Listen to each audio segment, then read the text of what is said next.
এই আমর রাদিয়াল্লাহু আনহু কি জানো দুনিয়ার মানুষ, হযরত ওমর রওনা করেছেন নবীজির মাথা আনার জন্য তরবারি উলঙ্গ তরবারি লইয়া রাহমাতুল লিল আলামিনের দরবারে রওনা করে প্রতিমধ্যেই জানতে পারে বোন আর বোন জামাই কালিমা পড়ে মুসলমান হয়ে গেল।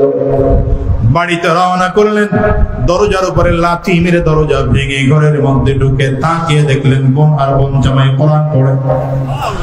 বোন আর বোন জামাইকে মারতে শুরু করলেন তার বাড়ির বাঁট দিয়া। বোন সামনে এসে দাঁড়িয়েছেন, ভাইরে আমার মারে মেরে মেরে জমিন থেকে বিদায় করে দাও, আমার আল্লাহকে রব বলে মেনেছি, নবীকে নবী বলে মেনেছি, জীবন চলে যাবে ঈমান ছাড়তে রাজি না। হযরত ওমর রাগের কারণে থাপ্পড় মারলেন বোনের গালে, ঠোঁট ফেটে রক্ত পড়তে শুরু করলো। বোনের রক্তের দিকে তাকিয়ে হযরত ওমরের শরীরটা নিস্তেজ হয়ে গেল, চোখ দিয়ে পানিগুলো পড়তে শুরু করলো। ডেকে বলল, বোন রে, যে কোরআন এতক্ষণ তোরা পড়তেছিলিস, আমার একটু কোরআনের পৃষ্ঠা বা পাতাটা দেওয়া যাবে নাকি? বোন বলে, তুমি নাপাক অবস্থায় কাউকেও দেওয়া যাবে না। হযরত ওমর তাড়াতাড়ি করলে গোসল করলেন, ওযু করলেন, পবিত্র হয়ে কোরআনের পৃষ্ঠা হাতের মধ্যে নিয়ে তিলাওয়াত করতে শুরু করলেন।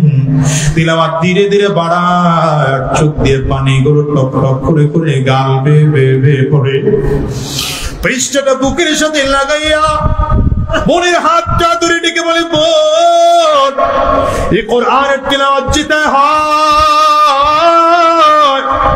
আর দেরি করা যাবে না, আর দেরি করা যাবে না, আমার একটু সেখানে নিয়ে চল না, কোথায় কোরআনের তিলাওয়াতের প্রশিক্ষণ দেওয়া হয়।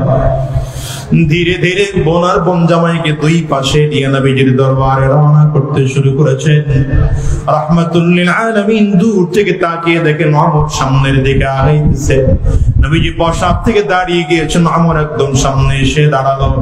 আমার নবী ডান হাতের শাহাদাত আঙ্গুল দিয়ে হযরত ওমরের কোমরের মধ্যে হালকা করে ধাক্কা দিয়েছে আর বলে, আমন রে কেন আসছো? হযরত ওমর চোখ দিয়ে পানি ফেলে কান্না করতে করতে নবীজির পায়ের কাছে জমিনের মধ্যে বসে পড়েছেন। নিজের তরবারিটা নবীজির পায়ের সামনে বিছায় দিয়ে ডাক দেয়, পয়গম্বর, এই তরবারি এতদিন কোরআনের বিরুদ্ধে চলেছে, ইসলামের বিরুদ্ধে চলেছে, বেঈমানদের পক্ষে চলেছে, আজকে থেকে এই তরবারি বেঈমানদের বিরুদ্ধে আর বেঈমানদের পক্ষে চলবে না, ইসলামের পক্ষে, কোরআনের পক্ষে, দ্বীনের পক্ষে চলবে। হযরত ওমর হাতটা বাড়িয়ে দিলেন, পয়গম্বর হাত বাড়িয়ে দিলেন।